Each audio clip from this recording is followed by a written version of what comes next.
hari umugore waguye wa mubyara wanjye hirya hano none n'umusaza wagira huye nawe ko naje yari yiriwe aganira n'abantu ati mushuti wanjye ati wiriwe yakoberetse cyane umutwe urameneka turika gatuza yasandaye byatari n'ukuri koko duturanye n'urupfu cyane rwose ni urupfu ku buryo bugaragara.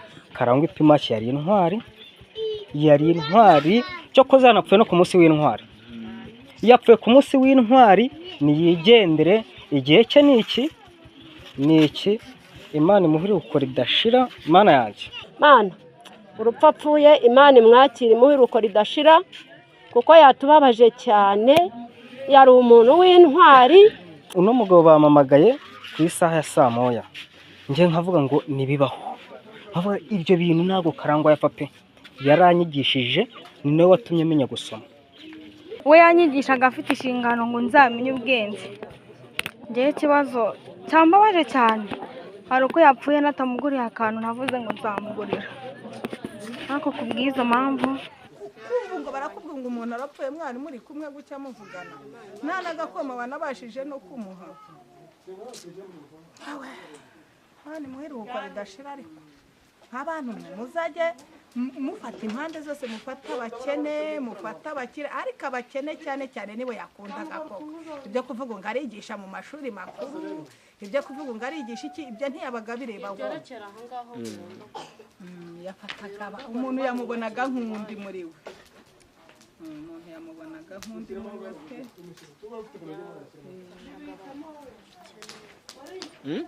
yafashaga abakene akamenya baburaye n'ababwiriwe kandi n'abana yigishaga yabanjije kwigisha muri pirimeri yiga kaminuza yirangije ahabwa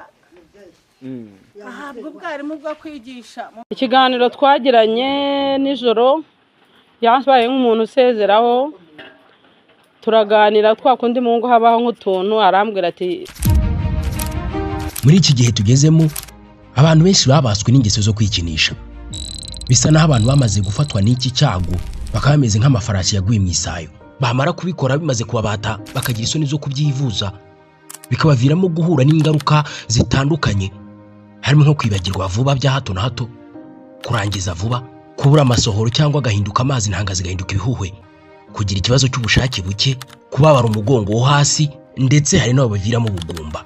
Abantu bikinishije cyane bakaba barabaswe nabyo bakabura uko babigenza bakeneye muganga wizewe bakamubura bagahora bashaka kwivuza ibi bintu ngo babikire ariko bakaba barabuze uburyo. Igisubizo ni kimwe ni muganga Agape. Ku bindi bisobanuro mwatwandikira cyangwa mukaduhamagara kuri 0788 24 62 50 cyangwa mukadusanga Nyabugogo aho dukorera. Kandi n'abafite ikibazo cya amibe igifu umugongo nabo turafasha bagakira. Kwa muganga Agape wahageze aba yakize.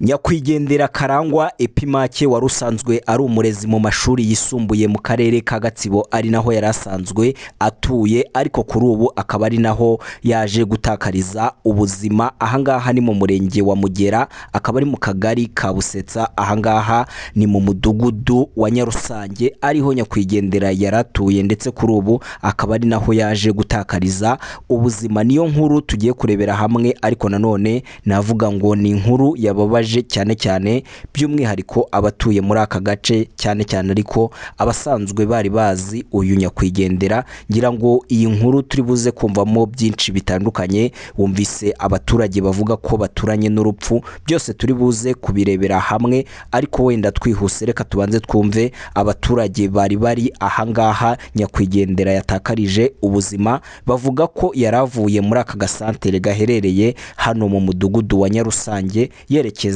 iwe mu rugo n'ubundi aho yaratuye ariko ngo yaje kugera kuri uyu mukoki mureba anyuze kuri uru rutindo ubwo yarari kuri moto biza kurangira yituye muri uyu mukoki ndetse ahatakariza ubuzima. Aba baturage nabari bahari ibi biba ndetse ni bamwe mu bagize uruhare mu kumukuramo ariko bavuga ko bamukuye muri uyu mukoki yamaze gushiramo umwuka. Reka batubwire uko byagenze. Ubwo yaramanutse hano yarafite ingemeri nk'eshanu yenda kwibetereza urwagwa rwe amanuka ageze hano niki hariya ku muryango ubwo moto banayikubisemo maze kwitura mutwe turahurura turaza tugezemo gaterura rero njya gusigagira kuboko negura kugira ngo amaraso ataguma kumanuka ajya mu nda ngiye kwarambana noneho birarangiye ngira abantu bari bahari nti rwose birangiye ne muze duterure agishyushye turi ku buryo twamukuramo abantu baraza turaterura tumukuramo tumugiza hari haruguru tumujyana iwanjye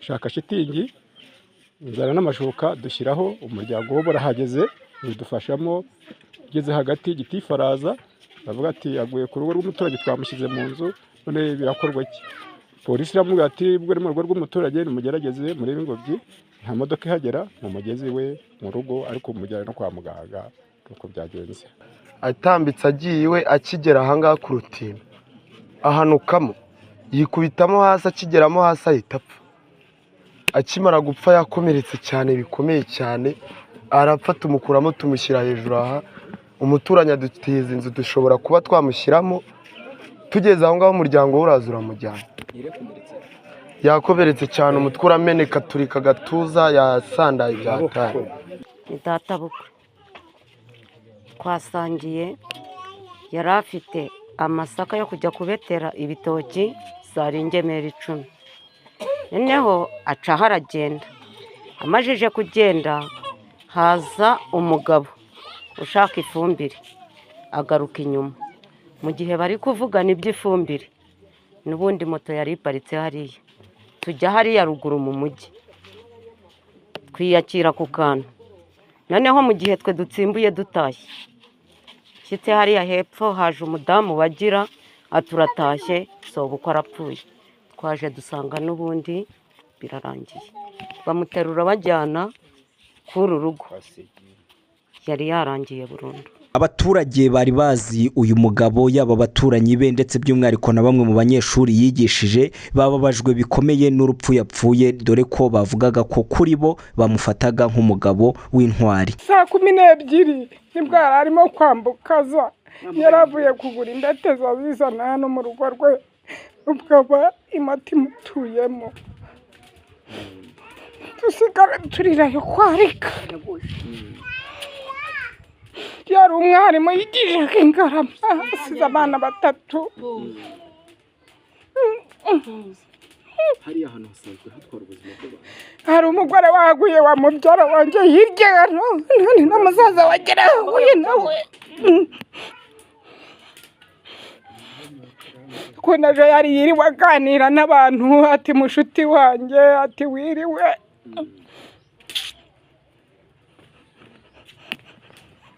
n'urupfu rwadutunguye pe rwadutunguye ejo yari yiriwe aganira n'abantu rwose ubona nta kibazo. Saa 12 tubona inkubira kubise batuza batubwira yuko Karangwa apima cyari uko bigenze ariko Imana imuhira uko ridashira. Yakwigendera yari umuntu ubana n'abantu yari umuntu ugira urukundo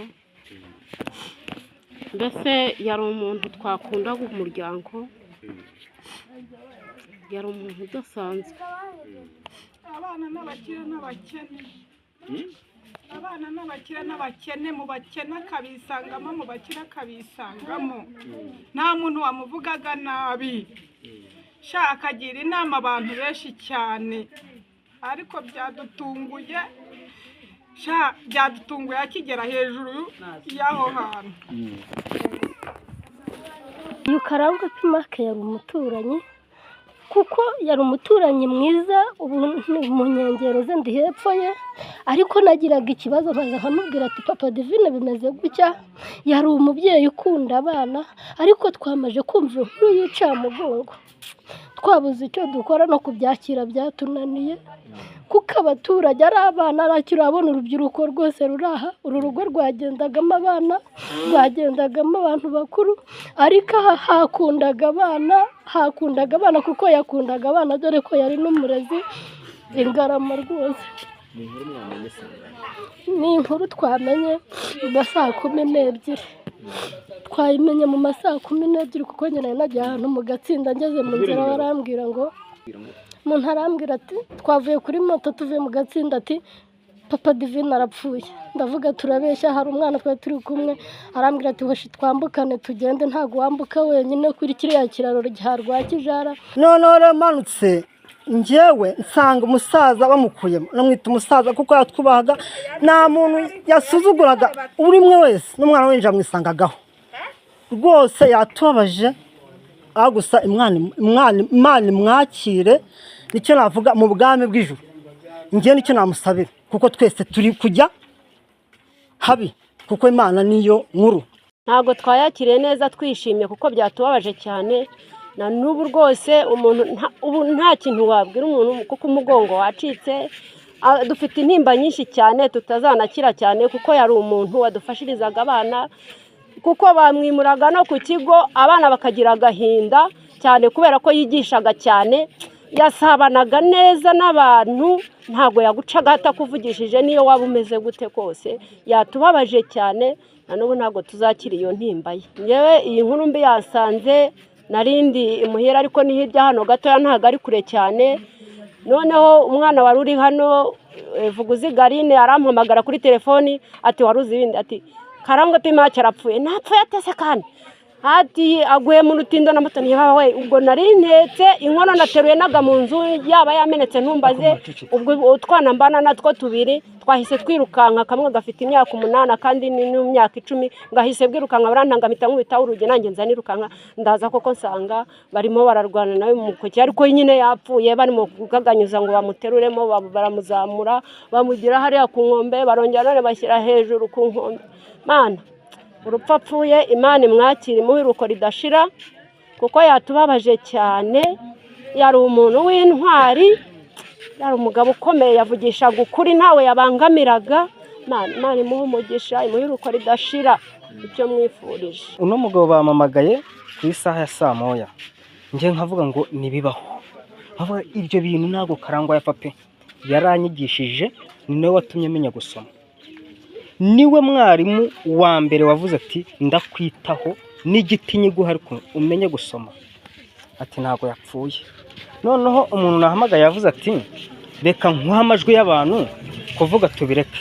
Iyi nkuru y'urupfu rw'umugabo twakiriye nabi, ntago twakiriye neza kuko yapfuye urupfu rubabaje rubi cyane. Kumva ngo umuntu yapfuye mu buzima busanzwe, kumva ngo yasinzira arapfa cyangwa se yarwaye arapfa avuye mu bitaro, ibyo nta kibazo, wakwihangana ukariruga kuzaho. Ariko kuza umuntu yaguyemo hariya, reba amaraso arimo, umurambo bawufata, n'ukuntu yapfuye atararwaye, nabyo byatubabaje. Yakwigendera Karangwa Epimake nanjye yaranyigishije, ariko muri karasi yanyigishagamo n'abandi yaratubwiraga ati mwebwe harimo ibijura, harimo abapolisi, harimo inzego zikomeye cyane, ati mwebwe nimwige kandi mushyireho kwiga bizabagirira umumaro.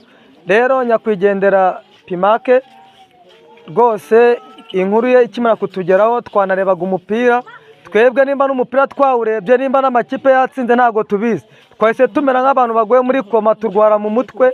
Ubu nta kindi kibazo dufite ikibazo cyo kurwara mu mutwe. Ubu ntago turaba bazima, n'ibiryo sinzi ko twabirya. Mbehe nyine ni inkuru twumvishe ikomeye cyane, yaje mbehe nyine itadutunguye kandi itunguranye, ikomeye cyane. Ikibazo afite mwarimu Karangwa Epimake yari umuntu mwiza, yanyigishije primaire mu mwaka wa 2, anyigisha gusoma. Yavaga mu wa 5 primaire akaza kunyigisha mu wa 2. We yanyigishaga afite inshingano ngo nzamenye ubwenge.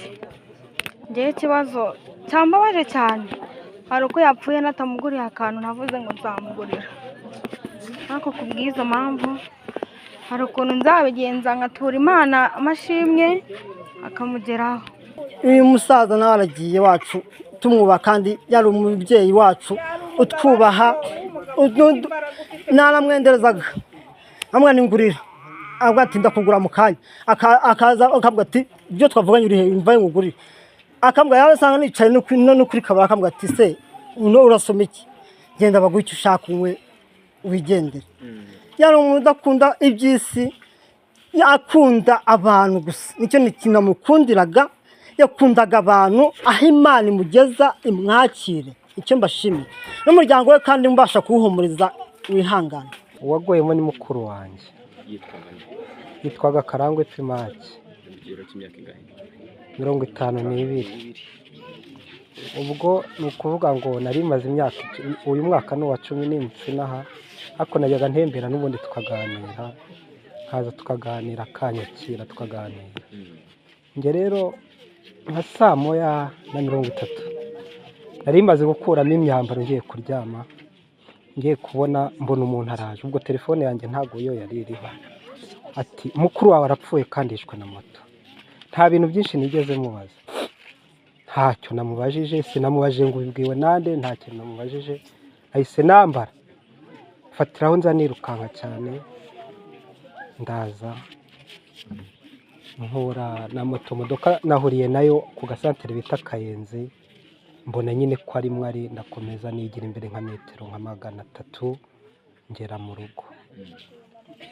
Ubwo bivuze ngo byantunguye cyane, kuko ngewe n'icyo nakandagiragamo n'ikiziba byaba n'iki ntago numvaga aho nkandagira, kuko yari mukuru wanjye unkunda, ukunda umuryango, utabobera, wanga amakimbirane, ukemura ibibazo uko biri, uvugisha ukuri. Naba nakoje akambwira ati wakosheje, ati ahubwo reka turebe uko uhanwa, ariko wakosheje. Ni umuntu utashyigikiraga amafuti. Nuko ubwo ndaza ndahagera, bigenda gutyo, turara ijoro gutyo, nta kindi narenzaho nuko nguko.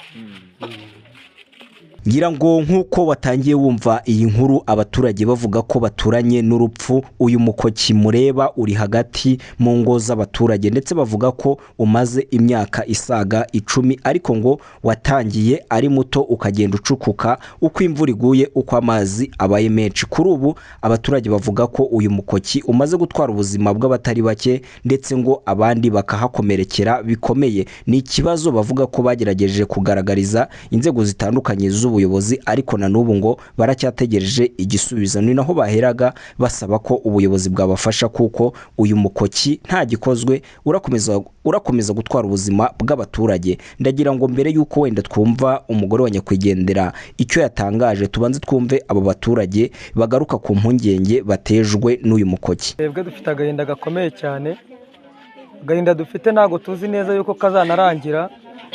Bamwe muri aba baturage bagiye bavuga ko duturanye n'urupfu. Twebwe nta cyizere dufite ko tudaturanye n'urupfu, n'ubundi duturanye n'urupfu, kandi urupfu ubundi tuzi neza ko ari ikintu gitunguranye, ariko twebwe kubera yuko tuzi neza yuko duturanye n'urupfu, isaha n'isaha ni urupfu.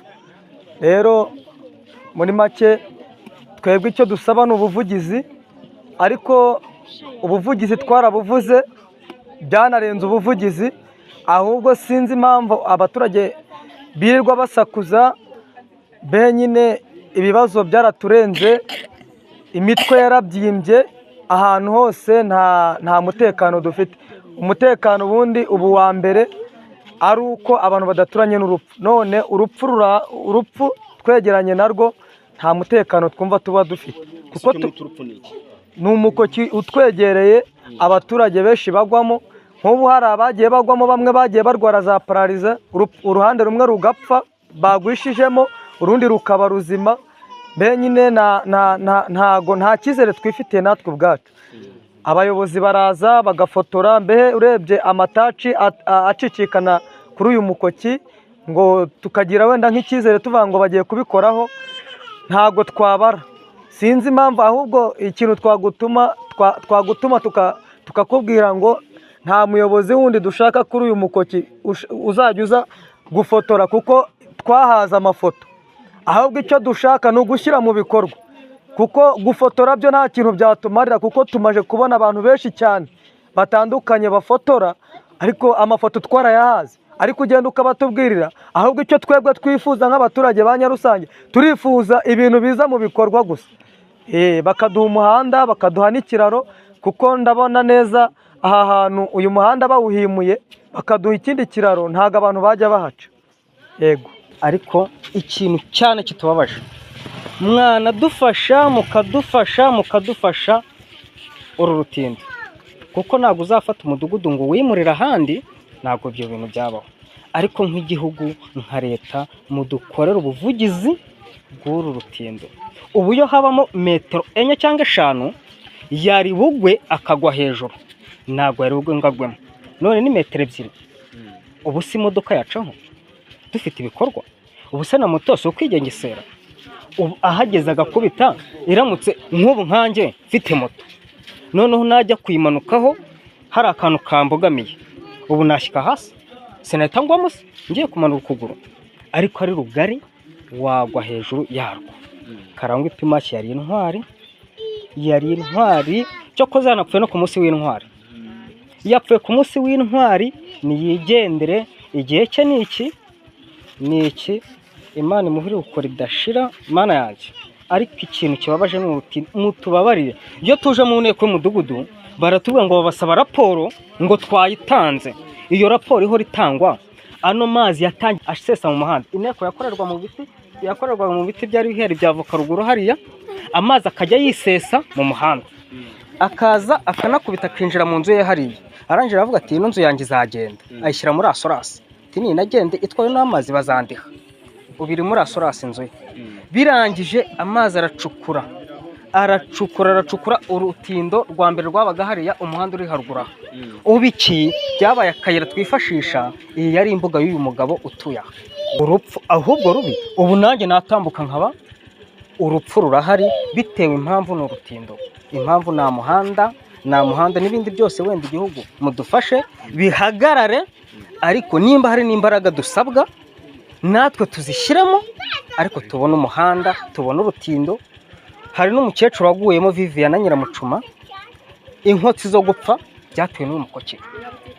Urumva hari umusaza uryamye muri iyi nzu nawe yaguyemo aha, uba aba mu nzu yakonyetse iritako, baraterura bagashyira hanze. Ubwo ntabwo wavuga ngo hapfuyemo 2, hapfuyemo abantu benshi. Na Nyiramucuma yaguyemo niyo nkotsi y'urupfu, baramushyinguye hambere aho. Na nyumugoroba haguyemo umugabo Mahirane, ubwo nawe ari mu buriri, n'uwo mugabo Nyabutsitsi nawe ari mu buriri. Ubwo si ikibazo, mudukore ubuvugizi. Birababaje biteye n'agahinda. Icyifuzo cyacu rwose ni uko ahantu twabona umuhanda muzima. Urabona ikibazo tukunda kwitwaza n'utu turaro dutoya tudashoboye nta muhanda. Dufite abanyeshuri biga ku GS Gitebwe hakurya ahangaha, n'abanyeshuri benshi cyane baciye inzira. Kuvuga rero ngo n'abaturage ngo wenda bahimuka si cyo kibazo, icyo tubura ni inzira isobanutse, abantu bakabona inzira yo kunyuramo. Ubushize hano haguyemo umudamu cyagiye warahaje, warabibonye, uwo yabuze ubuzima. None tubuze umugabo waruduhagarariye, yaraduhagarariye mu bintu byinshi cyane. Yarashinzwe komisiyo y'amatora, ubu tuzongera dushake ubundi buryo. Yari umugabo rwose w'imfura, kubana n'abantu nyirizina. Ariko ubuvugizi twarabutangaga bihagije, na meya twabimugejejeho, na Gitifu w'umurenge yaje kurusura, nta gihe badafotora. Ariko iki kiraro tugifitiye impungenge. Ikibazo si abahaturiye, ahubwo ikibazo ni ugukora kino kiraro. Nk'ubu abana bacaho b'abanyeshuri bakagwamo, n'abandi bantu batandukanye. Hamajije kugwamo abantu 16, ngenda babara, hapfuyemo 2. Amaze kugwamo abantu 16 batuye hano banagenda bataraverisa bagenda abagenzi. Hapfuyemo 2. Hari n'uzaturutse mu wundi murenge atembera na moto, yarangiza akagwamo, tukagira gute, tukagerageza ukuntu twamufasha. Ukabona umwana arimo arava ku ishuri aratamba, ukabona aguyemo, tukagira ukuntu twamufasha. Noneho impungenge tugira cyane turimo turahabyarira. Nk'umwana w'imyaka 3 abagerageza kugira gute kuba yatembera akataraverisa, noneho twajya kubona tukabona ati runaka aguyemo, wa mwana wa kanaka aguyemo. Mu by'ukuri iki kiraro kirimo kiraduhekura cyane, kandi noneho ni inzira nyabagendwa, duturanye n'akagari, tugaturana na koperative ya Rubumba, tugaturana n'ikigo cy'amashuri n'ivuriro. ni ukuvuga ngo twari dufite ibikorwa ariko nta muhanda. Ikibazo duhura nacyo cy'aha hantu kuri uru rutindo ntabwo ari ubwa mbere ruduhekuye. Ni ukuvuga ngo ubuyobozi burabizi, twakoze ubuvugizi bushobotse tukagenda tukababwira, ariko bahagera bo bakatwumvisha ko abaturage batuye aha bagomba kwimuka, kandi kereka bimuye aka kagari kose ka Busetsa dufite amashuri, dufite ivuriro, abana bacu bava kwiga bahaca bajya ku ishuri. Iyi santere yimutse nabwo n'ubundi twaba dufite imbogamizi y'uko abanyeshuri bacu cyangwa n'abantu bagenda runaka bakwituramo, kuko abantu bahitura ntabwo ari abatuye muri iyi santere, ni abantu baba bahaca kuko ari inzira nyabagendwa. Izo nizo mbogamizi dufite. Rero icyifuzo dufite ni uko badukorera urutindo rwose rukaba urutindo rwiza, kuko ni inzira nyabagendwa. Murakoze. Rumaze nk'igihe kingana iki rura? Uru rutindo rumaze nk'imyaka nka 14. Hari umushinga bita Pima yigeze kuza, kuko nanjye nari ndi umukangurambaga, twajyaga no ku karere. Impapuro zose ziriyo zerekanaga yuko abaturage dufite ikibazo cy'uru rutindo. Nanjye naguyemo, nitwa Bizimana Ephraim. Naguyemo maje kugwamo, cyokora Imana Nyagasani iza kundokora, ariko hani n'abaguyemo baranapfa. Wowe byagenze ute? Ngewe ukuntu byagenze, narazamutse sinzi ahantu nari mvuye, ndagenda ntirimukiramo. Ariko kugeza iyi saha ikiduhangayitse ni imikoki. Twarapfuye, abatarapfuye baravunitse. Nk'ubu uwabara bavunitse wasanga ari benshi cyane. Wowe ntabwo wavunikiyemo?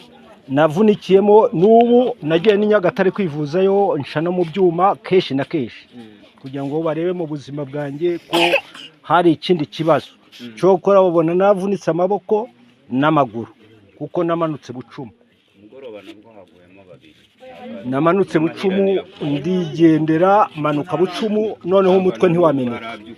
Ariko mu mpamvu zose oyi mikoki iduteye ikibazo, iduteye n'inkeke nyine. Ubwo se ubu ngubu ujya ngo ubu turiho tutariho. None se nimba mu kagari ka Busetsa hose ari imikoki, abayobozi turabivuga n'akarere kose karabizi, sibagira icyo babikora. Ubwo se amaherezo byabo n'aya. Ahubwo niba batashoboye no kuyobora bavuge babegure. None nimba urutindo rumaze kugwamo abantu barenze 10 batariho, bamwe bakarokoka cyangwa abandi bakabaho. Ubwo se amaherezo n'aya. Ubu nanjye ejo bundi naguyemwo hano, sibyo yuko nahagamyemwo hano niho banoraguyemo. Ubu se mu by'ukuri amaherezo azabaye ahantu kuri urutindo koko, nkuko tuvuganira ibintu bikagenda neza. Ikifuzo rero mfite rwose uzagende turagutumye ubivuge no ku rwego rw'igihugu ugerayo, kandi uruwarwo nanone mudutabare vuba, ejo tutazakomeza kumera gutya tuguye mu cyahiro. Kandi n'ahangara umutungo imodoka nizigenda nizigira gutya, urabona intoki zirahari. Ubu dutunze ni Kigali aho mugera mwebwe kubera ibitoki. Ubu se nitabona iyo modoka ngo ize, umutungo w'umuturage unyaruka ugenda ugira ubagereho. Ubwo twari iterambere ku buhe buryo? Mukomeze kwihangana. Ubu turagutumye rwose udutumikire, ndetse nubwo nshaje icyampa nuko wagerayo rwose nkaza no kubyumva radiyo ikabivuga, mbyumva kwa byoroganiye. Kandi ntabwo ari umuguyemo, haguyemo abantu benshi nk'uko babivuze. Njye ntekereza bamajije kugera nko kuri 14 bagwamo hano, abandi harimo n'abandi baguye ntazi umubare wabo n'utwana ntagomba mpari bagwa muri uru rutindo. Ubu mbese twebwe turabona dutuye hejuru y'urupfu, ntago dutuye ahantu hazima, dutuye hejuru y'urupfu kubera uyu mukoki. Umwana mutoya aratamba gucyanyera akituramo, abaturage bakamuramira bakamukuramo. Umuntu w'umugenzi aje akahanyura akituramo, abaturage hano cyokora amaso bakamutabara bakamukuramo, bavuga akavunagurika, bakamujyana kwa muganga akagenda akaba mu bitaro.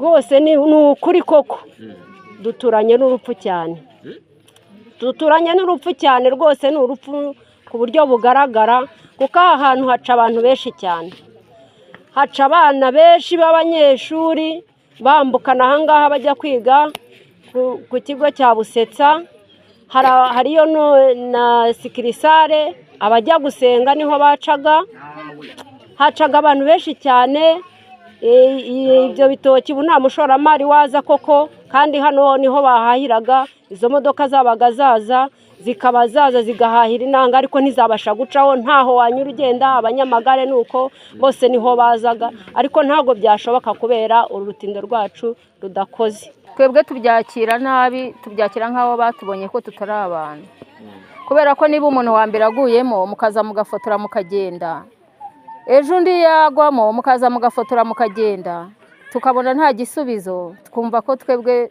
tutari nk'abanyarwanda muri make tutari abantu ubwo rwose twe biratubabaza nk'iyo muje mugafotora mukagenda igisubizo ntitukibone umuntu umwe akagenda agapfa mukaza mugafotora mukigendera uwa kabiri mugafotora mukigendera uwa gatatu mugafotora mukigendera nta gisubizo ubwo twe twarangije kubona ko duturanye n'urupfu abantu benshi bagwa muri iki kiraro bagwamo n'amamoto kandi nimba umunyarwanda ari ku isonga umunyarwanda akaba ari umuntu ugomba gutera imbere akagura akamoto kakamugeza aho kagomba kumugeza ahubwo kugira ngo kamugeze aho kamugeza bitewe n'imihanda mibi kakaba ariko kahita kamwica rero icyo twifuza turifuza umuhanda kugira ngo n'abandi benshi bifuza kuba bagera ku iterambere barigereho bafite ubuzima bwiza bafite umuhanda bafite ibintu byose barabiduhaye ariko umuhanda wo ni ikibazo muri byose duturanye ahantu habiho urupfu abagore bagwamo abakecuru bakagwamo abasaza bakagwamo tukagira agahinda twese wese twaguye mu kintu kibi yatwigishirizaga abana neza bose turahanga n'abana bahangayitse ni nk'aho baraye hano bageze baba bamutwaye nibwo bahise bahava bose bashyitse ntawe avuga ati yagiye mu kazi bose babisibye ko bakoragamo bose ati uwacu turamubuze bari intwari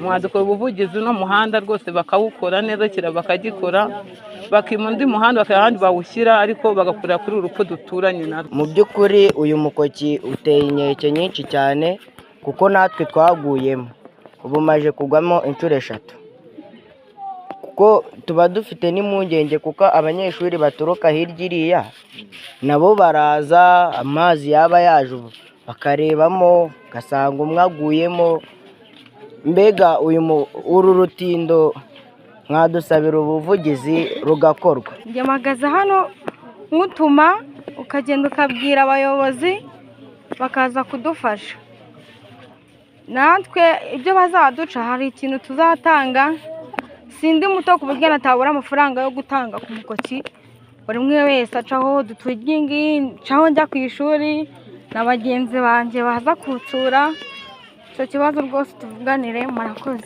make iyo urebye mu kagari ka Busetsa kose gafite ikibazo kijyanye n'ibiraro ndetse n'umuhanda bitari ikiraro kimwe ariko uretse ahangaha haguyemo umuntu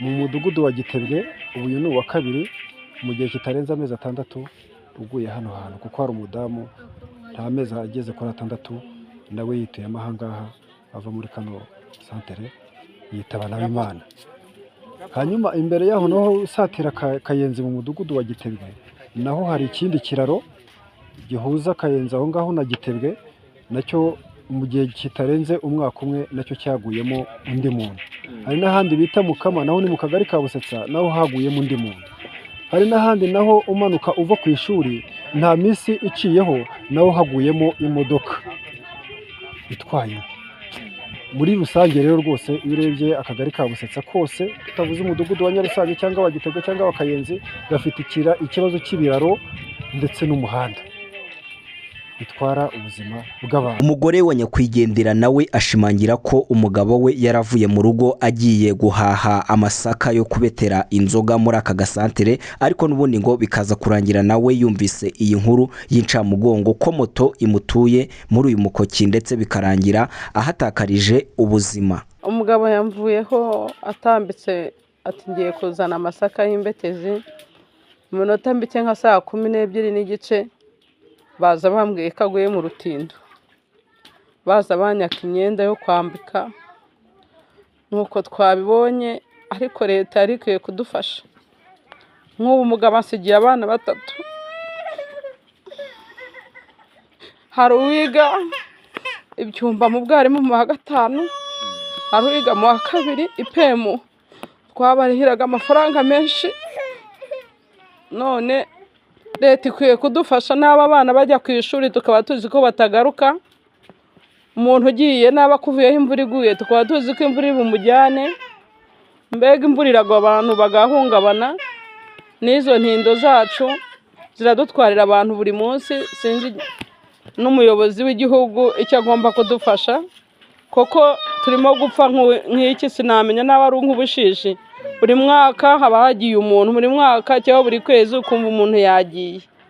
Ubwo rero turasaba ubuyobozi bw'igihugu nka perezida wacu ko yadufasha akaturebera uyu muhanda n'ibiraro bihari, kuko dufite impungenge ndende, n'abasigaranye izo mfubyi nta kazi mfite, ntibikomeye. Nyakwigendera ubu yakoreraga he? Yakoreraga Ingarama apemu, yigishaga GS. Urumva twarihiraga abana bacu neza, tubanye neza, none urumva ibibazo bitunguranye, abana bashobora gutakaza amashuri, mbega ni ibintu bingoye. Twabanaga neza, nigisha neza, yari umuntu usabana asangira n'abantu bose. Ikiganiro twagiranye nijoro yabaye nk'umuntu usezeraho, turaganira twakundi mu ngo habaho nk'utuntu, arambwira ati rwose utu dukosa ntituzongera, ati 2005 turagiye.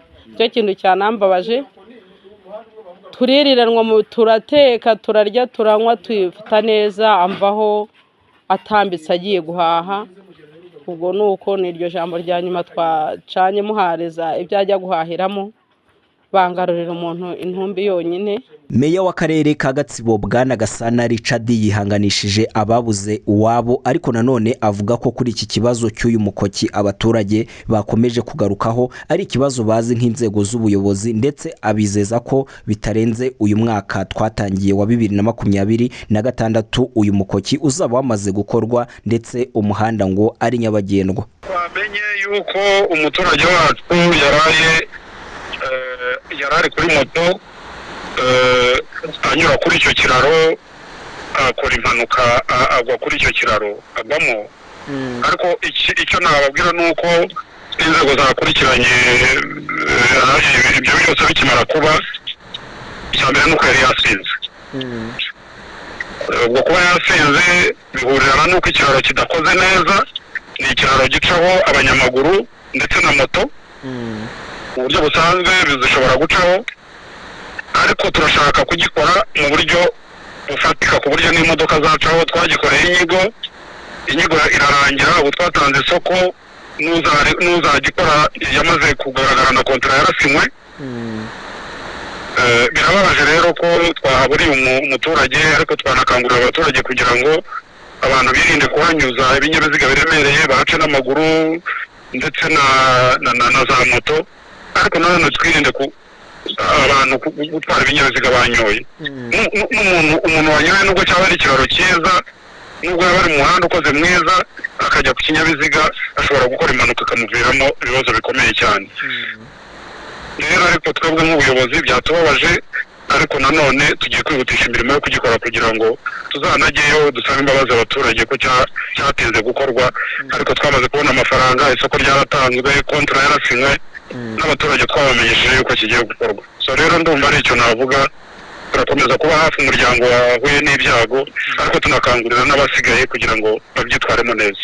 nk'uko mwarimu bivuze ko muzegera abaturage mukababwira ko habayeho gutinda, hari bamwe mu baturage twaganiraga bakagaragaza ko icyizere cy'uko kizubakwa cyarangiye bitewe n'uko babisezeranyijwe kenshi. Ni iki wenda murababwira kuri abo ngabo? Ntabwo cyarangiye, ndababwira amasezerano yo kucyubaka yarasinywe, yamaze gusinywa n'amafaranga turafite muri ino ngengo y'imari y'uno mwaka, hasigaye amezi 5, ntabwo bizageza mu kwezi kwa 7 kitari cyarangira. Ubundi imirimo yo kugikora igomba kumara amezi 3 gusa. Nyakwigendera wari mu kigero cy'imyaka 50 asize abana bagera kuri 3. Nitwa Umuyange Jean Baptiste mu karere ka Gatsibo.